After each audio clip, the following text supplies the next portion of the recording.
All right, hello.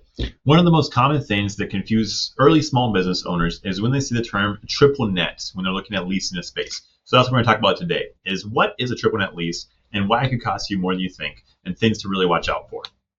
Before we get into that, I'll move my slide. So what we're going to talk about today is first off, what triple net actually stands for and how to think about it. Second, where the hidden costs are, and it's not where you expect. And then third, what red flags to watch out for when you're looking at signing a triple net lease. Before that, why should you listen to me? My name is Dan Logan. I'm a commercial real estate agent working in my own local market in the Midwest, helping business owners here for a number of years. I've helped over 100 small business owners navigate commercial leasing. And I've had this question a lot about triple net. So with that, this is real world experience. I've helped auto detailers, massage therapists, financial advisors, construction companies, everything in between navigate these questions about triple net. Diving right in. So what is triple net? You'll see it either as spelled out triple net or you'll see the NNN means the same thing, but it's three categories essentially of building operating expenses. First is the property taxes. Second is property insurance. And third is common area maintenance. And just to clarify, the property taxes are, the taxes on the building, same as you would have on your house. The property insurance, that's not insurance you pay. That's the same insurance you would have in your house for, fire or damage or whatever. You would still have your own separate liability insurance or renter's insurance as a tenant, but the landlord has this insurance. And then common area maintenance, also referred to as CAM, C-A-M, is, we'll dive into it more, but it covers everything else, all the other expenses associated with the building. So easiest way to think about it, especially since you are a business owner, is you need to think of that building as basically being its own small business. And it essentially has overhead too. So it has, again, the property taxes, the property insurance, landscaping, snow removal, utilities, repairs and maintenance, property management costs, everything that comes with it. And so somebody has to pay for it, right? So in this case, the triple net lease, that someone is you and the other tenants, and then that cost is split out proportionally. And this is where it comes into a gross lease versus a triple net lease, because those are the two main ways that landlords can structure leases for commercial buildings. So gross lease, which is the opposite of what we're talking about today, that's a much more straightforward rent. So you're paying a flat all-in number per month for your rent. And the landlord's covering the expenses. The landlord's covering all those expenses we talked about earlier. Those are separate. But the way this works is the landlord has to bake that expense into that gross rent. So the gross rent might be $4,000 a month, and you can just assume the landlord's baking in a piece of that to cover those expenses. Versus what a triple net lease does is it breaks out a base rent and then the triple net rent. And the triple net rent is covering those expenses. So your base rent will be lower. So this gross rent over here might be $4,000, and then you might have a $3,000 a month base rent plus the triple net. And so you're paying your base plus your share of the triple net expenses on top of that, and it's billed to you monthly as an estimated amount, since those expenses will vary. So this is the first hidden cost that surprises people is, you're a small business owner and you're going out and you're looking at the market and you're looking at all the online sites and you're talking to brokers and everything. And you see, oh, well, this space is $14 a square foot and this one's $12 a square foot. I'm just going to look at the $12 one. Because what you're looking at is you're looking at the difference of gross versus triple net rents. And so don't make that mistake. You need to accurately compare the rents when you're looking at triple net versus gross leases, because triple net leases will often appear to be less than the gross rents are. But the reason that is that when they're advertised, on an online site, oftentimes the triple net leases will just be described as $12 a square foot, and then it'll say NNN, but it doesn't always spell out what that triple net cost is. Whereas the gross rent will just be $14. And so you need to make sure you compare these apples to apples and get an accurate understanding of what is the true rent cost of the triple net and what's the true rent cost of the gross lease. Going back to that phrase that said proportional share. So if you're in a multi-tenant building, if you're in a strip mall, or if you're in a flex property that's got multi-units, you're paying your percentage of that total triple net cost. So you and all the tenants are sharing it proportionally. So again, if you're in 2,500 square feet of a 10,000 square foot building, you're paying 25% of those shared building expenses as a triple net. So how does this triple net actually work? I mentioned earlier it's estimated. So the monthly estimate, well, the annual amount is estimated based on the last year's expenses. So, whatever, we're in 2026 now. 2025 ended. The landlord goes back and they see, okay, my expenses were, these amounts. And now they take that and they use that number for 2026 as the estimated expenses for 2026. So the taxes, the insurance, the repairs and maintenance. And then at the end of the year, the landlord reconciles those costs. So maybe they overcharged. Maybe there was actually less expenses. I mean, that doesn't happen very often in today's economy, but more likely the expenses were slightly higher than the triple net was. And so at the end of the year, there's a reconciliation. The landlord bills you for that additional amount, or they, credit you if it was over. And then that number for that year is used for the next year. And again, it's a total annual expense, but it's split out monthly. And then that next year's estimate is used for the triple net of the following year. So the number you see when you first sign the lease, if the triple net when you start out is $2 a square foot, just understand that's going to adjust each year to what the previous year's expenses actually were. So every year, plan on your triple net adjusting a little bit. Most likely it's going to go up. That's just the way things are. It gets adjusted annually, whereas your base rent just goes up by a standard, 3% each year. The triple net will adjust to whatever the expenses were. Now, with that, the landlord does have to show you proof of those expense increases. So they can't just blanketly tell you, oh, it went up this much.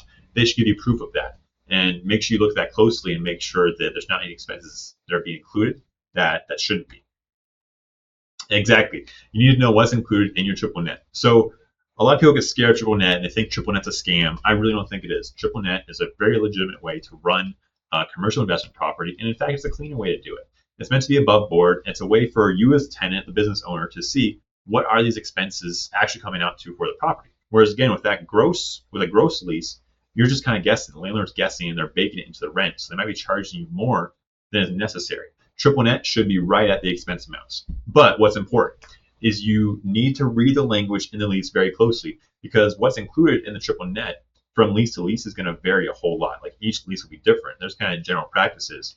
They're not all the same. So read that triple net clause or additional rent clause, whatever it's called in your lease, very closely. Understand what items are included and what items are not included. You need to know what repairs can be billed back on a triple net. Is the property management included? Is there a cap on how much the triple net can increase each year? These are all things you should look at really closely in your lease, and you should probably have an attorney or a broker help you with as well. Here's some red flags, some things that you really don't want to see on your triple net bill. And again, it can vary a little bit, but these things are generally considered capital expenditure items. So they're items the landlord pays themselves directly as a part, of the big one-time repair items that come with owning the property.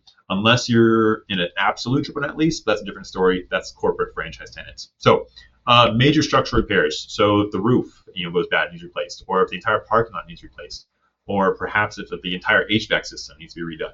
Those are big items. Leasing commissions or legal fees. Those shouldn't be in the triple net. You should not be paying that on behalf of the landlord.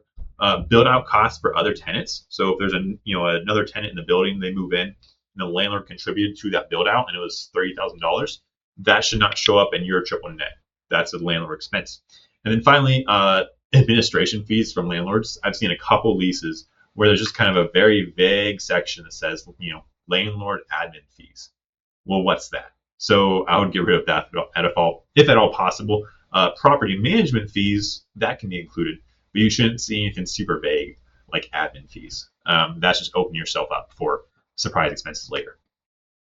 Again, some gray areas. Property management fees, sometimes they're included, sometimes they aren't. Just understand if they are and know that will increase your triple net quite a bit because that's a pretty big expense. Kind of medium level repairs, so like parking lot restriping or resurfacing, exterior painting of a building. There's no universal rule here. I did see one landlord and she would paint the exterior of the building every 10 years, which means great for the tenants because it always looks fresh. But that is a big expense. But the way she would do it is she would break that expense out over 10 years and add to the triple net that way. So the tenants are paying it back, but they're paying it back over 10 years. So it really spread out really well. And it was in the lease. So again, a gray area, but as long as you understand it, it's not necessarily a bad thing. Okay, so what you need to actually do when you're looking at a triple net lease, or just looking at leases in general, is you make sure you compare the all-in cost, not just the base rent versus a gross lease. Because you might think that gross lease is more expensive, but once you got the triple net, that one's actually more. So understand, compare apples to apples when you're looking at spaces. And remember, the advertised rent of a triple net lease might not always include that final number. So always ask what that triple net is. Then you need to analyze the lease really closely and understand what is included. Again, I always recommend you have an attorney help you review that lease agreement. That's a binding contract. You should have an attorney look it over. And then finally, the way you negotiate on a triple net lease is you negotiate on the base rent. You don't negotiate on the triple net rent. The triple net is where it is. But if you want to try and negotiate with the landlord, try and get that base rent down.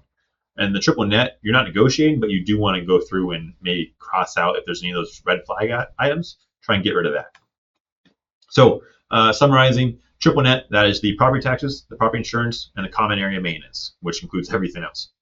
The hidden cost is you need to make sure you're not miscomparing these properties. So triple net isn't always advertised. Understand what that cost is before you get all excited because that rent's so much cheaper than this gross lease over here. The way that triple net is handled is it's done each year, so it adjusts annually based on the previous year's expenses. So the year you were in currently is an estimated expense, and the next year adjusts what that year was. Also understand, and some landlords will try and do it each month, but usually it's based on the year. I had a thought here. Lost it. Okay. And then also understand what's included matters more than the existence of triple net. Triple net itself isn't a problem. It's a very legitimate way of doing this, and it's actually a much clearer and more well thought out way. But you just need to understand what's in there because it can lead to some misunderstandings and issues. So again, the bottom line, triple net isn't a scam, but it is a cost you need to understand before you sign. I have had clients, well, they weren't clients, they came to me afterwards, but they didn't understand the triple net, and so they sign a lease and they start paying rent, and that first month they get hit with an additional $800 in rent they weren't expecting because they didn't understand the triple net piece. So don't be surprised by that. Go into it understanding it's a part of the rent.